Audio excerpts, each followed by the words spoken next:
Hello friends, this is Growl. Today I'm going to be going over a key I did on Fortified Bolstering Grievous. This is a 24 Shrine of the Storm. There's a lot of kind of strange mechanics that go on in Shrine, so I thought this would be a good key to go over next. One thing to note is, in general, most of the damage in Shrine is avoidable and cast damage. There's not too much difficult healing checks that you need to do, so you'll see that I very often run high damage builds in Shrine. You can see my stats and corruptions in the top left. Although in some dungeons I'll choose to run Masterful Corruption and higher Mastery. This is a dungeon where I usually just use high crit and go for damage. On this first pull here, you'll see that I'm putting all my damage into the Templar. Because it's bolstering, I think as a healer it's important to always be focusing your damage on the highest health target. In Pugs, it may be a good idea to just CC this Templar and kill all the smallies first, but for time reasons, we choose to just do it all at the same time and even cleave it. This is part of the reason why I say that overall isn't super important in keys. It's more about what you're doing to help save time in the dungeon, and I could have been spamming swipe to get a higher overall, but that wouldn't have been the correct play in terms of time in this situation. So here we're doing a very big pull. This is something that I probably wouldn't recommend trying at home. What we're doing here is we're pulling a lot of attendants that we're not going to interrupt. We're just going to have our tank line of sighting the water bolts while our DPS players kick all of the other casts. Every single mob in this first area has important casts that you need to interrupt, so you have to be really careful with big pulls like this. The Templar has a protective aura that needs to be interrupted or CC'd. The Spiritualist has a healing cast that heals everyone in range for a lot, and the attendants have a water bolt. On top of that, the attendants have an anchor that drops. You can see that instead of going into cap form, I'm choosing to stand at range. Also, I'm trying to stand away from our mages. That way, there aren't a risk of anchors being dropped on melee. As much as I would like to be in cap form to do a little bit of extra damage, I found that it's safer in pulls like this, especially with the limited visibility that we have because we have a frost mage. If I'm standing in melee, it's a lot harder for my team to see the anchors, but they only drop on ranged, or rather, they seem to very heavily favor ranged. Once the pull is winding down, I kind of get in cat form to try and clean it up. Psycho dies to an anchor or something. Now, see, that's why you don't do that. Looks like our bear is going to try and face tank a 7 times bolstered Spiritualist.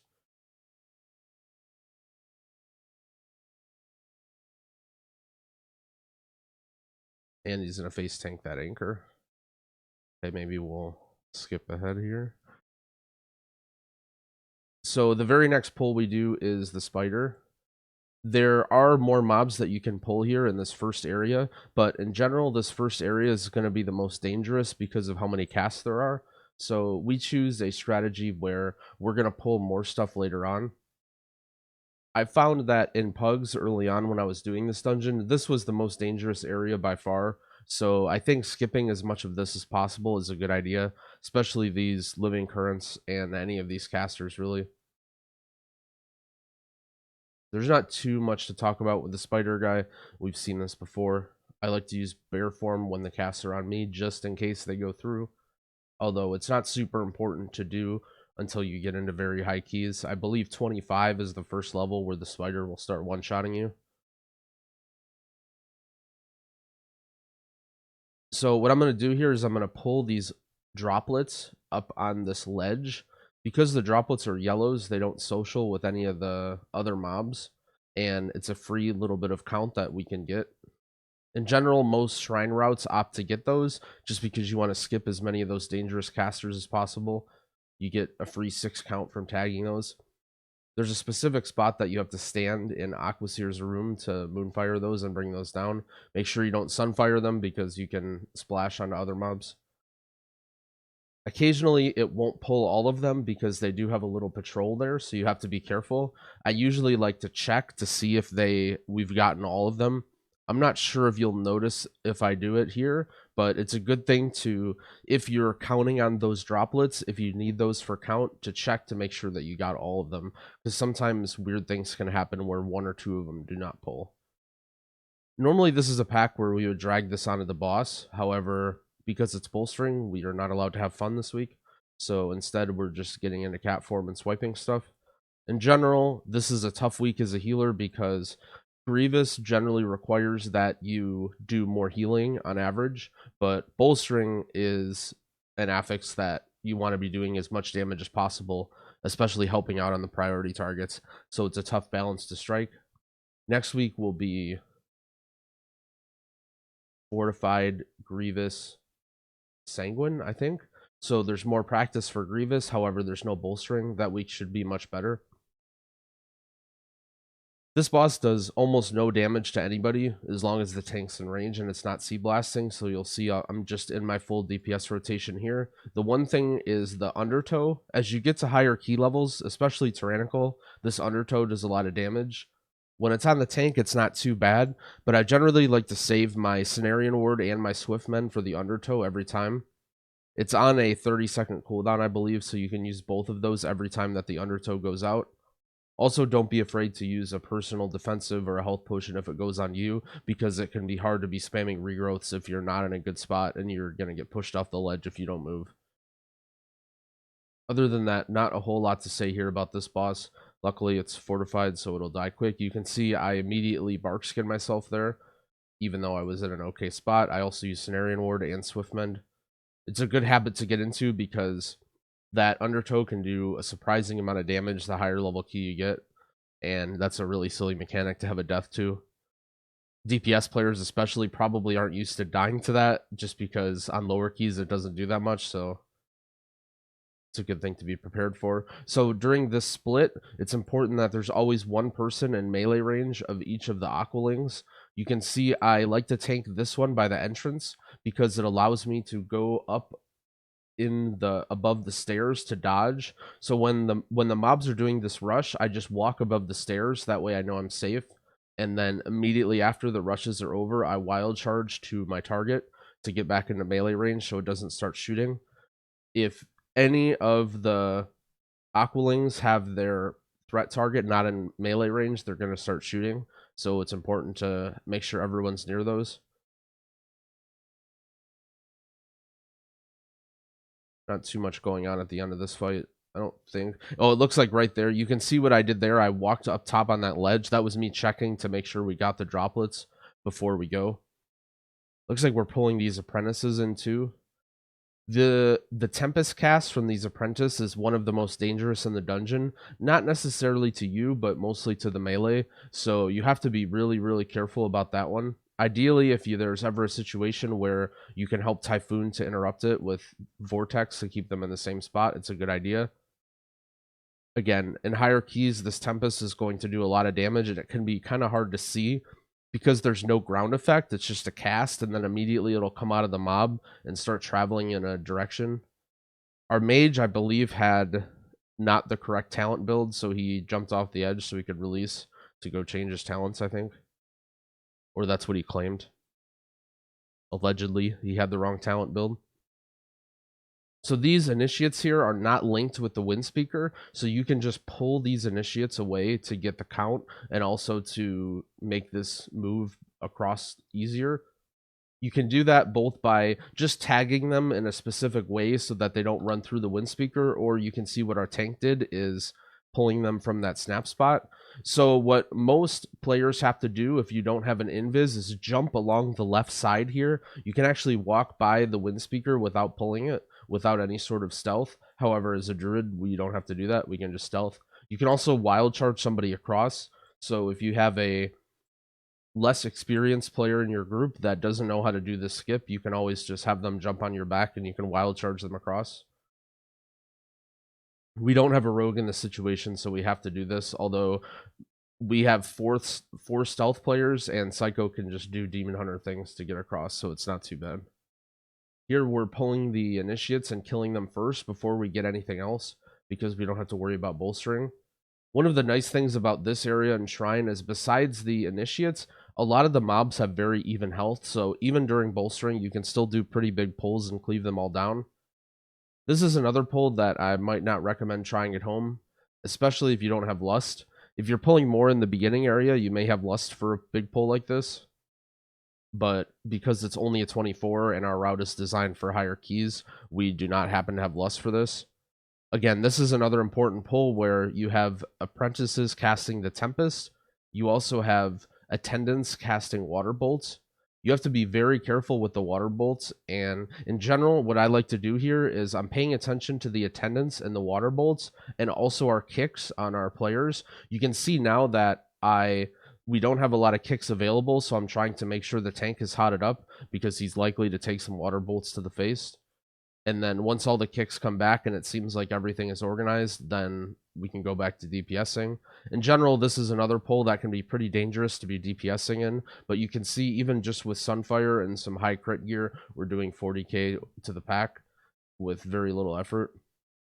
5 times bolstered water bolt though. My life flashing before my eyes there as I get away from that Tempest. I guess another thing I forgot to mention about the Wind Speaker is that it sees stealth once you aggro it, but it doesn't see stealth until then. So if you'll see now, the icon for seeing stealth is above the Wind Speaker's head.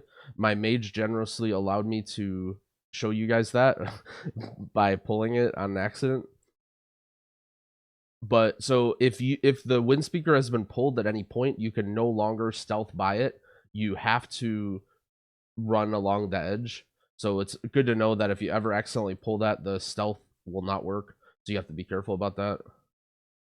This can be a little bit of a nasty area with the Tank Buster. There's a little safe spot right here that I use often that's usually out of range of the Dark Fury, and then I can use this to top up the tank and heal everyone up and just wait to see what the team is going to do, if they're going to stay here and fight and clear the growths or if they're going to keep going.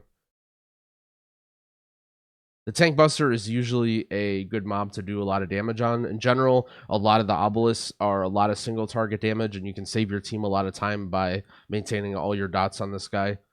If you check out my most recent Druid DPS video, you'll see more info on that. But at this point, I think we may have combusted it or something because it died really, really fast, and we need to drag it really far away, so I've kind of stopped DPS at this point. I guess it looks like now we're safe, so I continued again. But I was worried there for a second that it was going to die too fast. So the strategy we use for bolstering in this area is to tank the Tank Buster far away past the second boss and then drag the small guys out and try and kill as many of the small guys as possible. That way we can do these big pulls without having to worry about the small guys getting chained in and bolstered.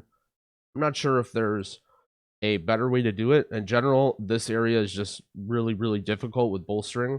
This is part of the reason why bolstering is not very good in Shrine, and you'd rather be doing it on other affixes. It looks like we're letting the tank go out first. You can stealth after you go out of the portal like this. Even if you're near mobs, you can stealth and stay out of combat, although he's taking damage already, so I'm going to have to heal and go out. So you can see there's 2 patrol mobs there, the apprentices, or the Galecaller apprentice and the Ironhall apprentice. We're CCing those so they stay out of range and don't get bolstered, and then we're just killing down all these smallies. There's a little snap spot right here in the water. In general, most of the water is a snap spot, and if whoever has threat on these initiates jumps in the water, it'll pull them all to them. So that's a good way to get all these initiates out of the way quickly. It's important that the initiates are dying all at the same time because of bolstering. You don't want one 15 million health initiate, so that's another part of the reason that we are pulling them all at the same time. But it looks like we're having some issues with some patrols or something, so we have to pull one pack at a time. In general, as a healer, I'm a lot more focused on making sure these pulls go well and less about doing overall damage. It's good to keep all the mobs together. You want to make sure the tank is safe. You want to make sure that if there's any casts that you can interrupt, you get those. You want to make sure that you're doing priority damage on the highest health mobs. All those things come first before DPSing. It can be fun to go for, really high overall in Shrine because you get the damage buff at the end. But in general, a lot of these pulls are pretty high execution, and you have to be careful about being too much of a monkey.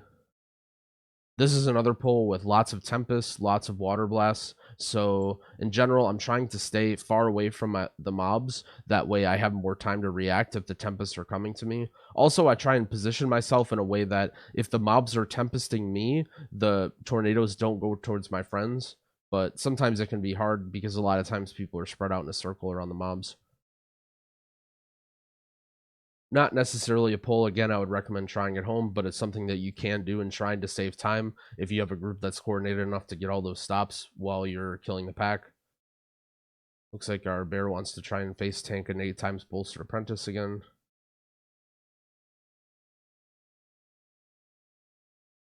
This can be a scary boss if you don't have a coordinated group. In general, this is one of the tougher bosses in Pugs, and then the higher up you get, the easier it gets. The key mechanic here is that the Galecaller Fae has a cast that does a lot of damage, and in order to the damage stacks up, and you need to step in the fortifying ward to reduce the damage and remove the stacks. So make sure if your team is monkeys and they're not interrupting the cast that you're constantly getting into the ward, and you also may need to be reminding your team to get in the ward. Sometimes they forget and they build up stacks and eventually it just becomes unhealable. You can see the strategy our tank uses is when the ward's about to come out, he pulls the Galecaller away because that's where the ward is dropped. And then as soon as the ward is being cast, we make sure to instantly kick the blast and he tries to drag Galecaller away. In general, I think the bear is one of the best tanks I've seen at this boss in terms of not letting the bosses get in the ward. Not only does the ward remove the slicing blast debuff that the boss gives, but the ward actually removes all debuffs. You can see that the Iron Hall got stuck in a cast there in the ward, and it removed not only my debuffs of Sunfire and Moonfire, but all the other debuffs. If you're in Pugs, I think it's a good idea to save up your combo points. If you see that the ward is about to come out, it's probably a good idea not to spend all your combo points on a big rip or renew your rake. Instead, just wait a few seconds and then make sure the guy gets safely out of the ward, because it can feel really bad if you lose a 3 combo point rip or a 5 combo point rip into the ward instantly. So the strategy we use for taking this boss is we have everyone stay on a ledge outside. The tornadoes usually don't go down. The only way they can reach you down here is if they spawn down here, which won't happen if the bosses are positioned precisely. So in general, as a ranged player, you can stay out of the arena. Even if your tank isn't tanking it in range for you to melee and apply your cat dots, it's still okay to be standing in range, especially with a less organized group where you think you need to be healing to heal through the cast. We're pulling these initiates here at the end because we couldn't get them earlier. We just couldn't pull them earlier because of bolstering. So we skipped some of the stuff early, like I recommended, because of all those casters. So the pull that we're doing is this. Again, this might not be something I would recommend trying, but this is the route that we were experimenting with in this key. What we're gonna do is we're gonna pull a bunch of enforcers with the ritualist, and the tank is just gonna try and survive. We like to CC these enforcers while the tank pulls the other ones, so he's not getting attacked while he's setting up the pull. It's also good for bear because bear can take a lot of damage on pull as well. So there he goes. He's pulling the 2 in the back while all these other enforcers are rooted and snared and stuff. Hopefully so he can sync up all the mobs. So right away, this smash does a ton of damage. So we stack all of our defensive there. He used, I think, a charge of wall along with my bark and maybe even his bark as well, I think got used there. That way he can build up threat. This is a really common way to deal with mobs that hit really, really hard is pile all your defensives early, let the tank get threat with Incarn or whatever defensive they have, then they can just kite and move around. You can see I'm following the tank around so that I can Typhoon to keep the mobs away because I don't have Vortex available. Another good use for Wild Charge is being able to Wild Charge to the tank and Typhoon the mobs. It's especially important during Necrotic, but it has uses in other situations too. Here you can see I'm very much trying to prioritize the highest health mobs in the pull. You want all these guys to die evenly so that one of them doesn't get super bolstered and one-shot your tank. So I'm trying to just make sure I'm renewing my Moonfire on the highest health guys, getting my Rip and my Rake on those guys as well. Other than that, there's not too much in this pull that you do. There's an interrupt rotation that needs to be done in the Ritualist, and the tank needs to be living through the deep smashes. But in general, this is how a lot of the pulls in Shrine go. It can be a little bit frustrating as a healer because it feels like you have less control over what's going on. Everything that happens is mostly interrupts and tank damage and tank mechanics and avoidable stuff, so you're sort of just along for the ride. it can feel a bit frustrating, but in lower keys where people are going to get hit by more stuff, a lot of the stuff isn't going to one-shot, so you'll be able to do more in keeping your team alive. The fear guy, we've gone over this guy a lot. Our boy Scary Joe. I dispelled Psycho because he had a meta window there. I think we'll just skip over this. We've seen this guy enough times. So we're coming to the bridge. Almost all groups have been favoring pulling this bridge stuff. Although there's some dangerous casters, in general, it's easier than the other stuff. One thing to note is that this pack on the left is much easier than the pack on the right. So in general, you usually try and pull the pack on the left with this cultist pack. Another thing to note, as these tentacles spawn right here after this revealed darkness, these tentacles, as soon as they come up, will melee the closest target. So it's very important, as anybody, not just a melee DPS, to not be by those tentacles. There's almost nothing a tank can do to get threat before the first melee. So you can see how we're all, even our Demon Hunter Psycho was all the way back here because he doesn't want to get meleeed by those. Those things will just one-shot you in a higher key. I've seen many deaths, even at the highest level, to people standing next to those tentacles when they come up. There's no way for a tank to get threat on those. In general, I think it's a good idea if you see your teammates standing near them while the tank is setting up the pull, to warn them, hey, look out, there's tentacles. So that mental assault is a stun. It's a frontal stun that goes on the tank, and there's lots of mobs that cast it. You have to be very careful with using your dispel. In general, if you dispel the tank, if he gets stunned and he gets stunned again, your team is going to be in huge trouble. So what I like to do here is wait for all the stun casts to finish, because generally if the tank is stunned, he's probably going to get hit by another stun immediately after if there's more casts going out. So I'd rather let the tank sit in a stun for maybe an extra 1 second to make sure that all the casts finish before I dispel him, because if you get caught without a dispel on your tank, it can be bad. Another good thing to do here, remember, you can use Drainic Living Action Potions to get out of a stun. I think it's a good idea for both a healer and a tank to be having these and be prepared to use them on that pull. Even though it is tempting to want to pre-pot that pull if you're lusting, having that Drainic Action Pot can save you if you get stunned in a bad situation. So these Abyss Dwellers are really nasty. Before we engage these, I'm setting up a lot of hots. I'm putting Rejuve on everyone, Life Bloom on myself, Efflow on the ground, getting the ramp ready because the damage comes very quick. As soon as the lashes start, I drop Wild Growth, and I'm spamming Regrowth on whoever I think needs help. Once I see the first couple shots, I can see who's getting stacks. It's mostly me and the mages, so I'm using my Bark Skin, I'm using my Iron Bark, and then I'm immediately just tranking. It looks like we didn't have quite the burst damage for this. Double Mage is not a very good composition for killing these guys. On a very high key, like a 27 or a 28, it would be very difficult to kill those. It can be a good idea to wait 10 or 15 seconds if you need to wait for, let's say, a blood on your rogue or iris from your demon hunter to kill those, because I've definitely depleted keys wiping to that pack before. So next is Storm Song. I often get questions about this boss too. One thing to note is that Mind Rend cast does a ton of damage, so you have to be really careful about making sure everyone's topped in the whole fight. Here you can see our mage is trying to break free from the mind control. I'm spamming Dispel on him because both mages combusted, and so it's very likely that he has a big ignite on him. In general, in any dungeons where people are mind controlled, it's a good, and you have a mage, it's a good idea to use your first global when they're out on a dispel on the ignite as opposed to trying to heal them. If it's a very big combust, the ignite can be hitting for over 200,000 per hit. So that's going to be doing, like, that one dispel is going to be doing way more than any of the healing that you can do. Okay, so I get mind controlled here. I'm going to pause it for a second so I can explain this mechanic a little bit better. In lower keys, the intention is that you run into the orbs to do damage to you and break the mind control. However, in higher keys, the mind control does more and more health to break, to the point where it's not even possible to break it without 4 or 5 sets of orbs. However, there is a strategy where you can use this pool in the back of Lord Stormsong's room because it does damage to you, and the damage that it does scales with key level.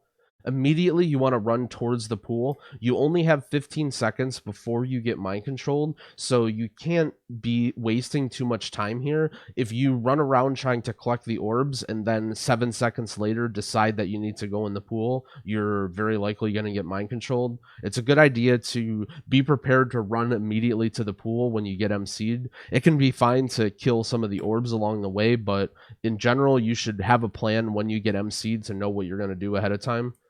So the pool does not actually do damage to you if you're on the surface. It will only do damage to you if you're underwater. So the way that you want to survive here is to stand on top of the water so you're not taking damage, then just dip in just very slightly so you're still very close to the surface but you're taking damage. Then as soon as you're able to be, or as soon as you're broken out, you simply just press spacebar and you jump to the surface, and then you're done taking damage. A lot of people worry too much about trying to escape the water. You don't need to escape the water, you just need to get to the surface, and that way you won't take damage. So the MC breaks at about 55% health. I have this weak aura here that sort of tracks it, but it doesn't seem to work very well. So I don't use it. I try to use it, but it's really hard for me.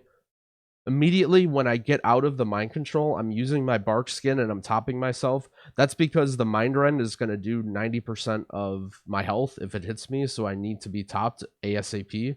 It maybe wouldn't do this in a lower key, but it's a good habit to get into because in higher keys that will do a tremendous amount of damage. Hopefully I explained the orb pool mechanic because it seems to confuse a lot of people. If you have any questions about that, maybe drop them in the comments and I could clarify more of what's exactly going on there. You can see there, immediately when the mind control was going out, I was already running towards the pool, even though I didn't get mind controlled. That's just for safety reasons. In case I get MC'd, it gives me more time to break out, and I have to worry less about getting mind controlled or the exact precision of what I do. Again, Psycho got mind controlled there, and he got double ignited, so I dispelled that. It's very important to be dispelling ignites. I don't think that was a big ignite because there was no combust, but it's still good to watch out for. Another thing to note is that you can shift the mind rend. If you get mind rended yourself, you don't have to waste a dispel on that. You can just shapeshift and it removes it because it's a slow. Here, remember to aquatic form. If you have wild charge, which you probably should, you can wild charge in aquatic form and it gives you a speed boost underwater, which is nice. You can get ahead of your team and get your food buff. And probably skip ahead a little bit here. So I guess I forgot to mention we're doing the blob with the last boss.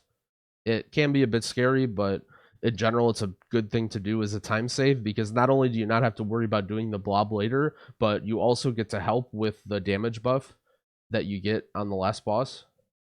So I'll also take a second to explain the debuff that you get, Whispers of Power. What Whispers of Power does is it stacks up from 1 to 9 stacks, and each stack reduces your health and increases your damage. To the point where when you have 9 stacks, I believe you do almost triple damage. However, you also have very, very low max HP to the point where you're going to die from any mechanic that hits you. So the common strategy that higher up groups do is they leave this Whispers of Power debuff on the healer and don't die. In lower groups, by this point you should know already if your group is good enough to kick all of the ads or if they're monkeys and they're not going to kick it. Don't feel too bad about dispelling this debuff if you aren't sure about your team. If you're not in comms or you have no way of knowing when the casts are going off or what kicks are going on, then it might be a good idea to just safety dispel. So you have to be careful to make sure that you don't rip threat on this denizen, especially when you're doing blob with this boss. The tank is worrying about his survival and he can't necessarily put a lot of threat into this guy right away. So be watching your threat meter and maybe hold off a few seconds. So you'll see here, I waited for my debuff to get up to 9 stacks before I use my damage. Here I use my Crucible Charge and my Mott Trinket Claw to kill it. And now that I have the damage debuff stacked up, I'm doing a ton of damage to it. I like to let my team know when we're about to come out. That way they have a couple second warning to tell me, hey, don't come up, or if I need to hurry up and dispel myself because of the cast. But everything went smooth. Again, I'm being very careful to try and not get hit by the puddles from the blood, because one tick will kill me because of my max health. One thing that I use a little bit here is you can actually see the screen effect on the edges of your screen from the puddle before you are taking damage from it. So if I ever see the screen effect, I'm immediately just getting the heck out of there before I worry about if I'm in it or not. It can be a little hard to see when you're in the realm or whatever you want to call that. So here we accidentally pull this middle pack.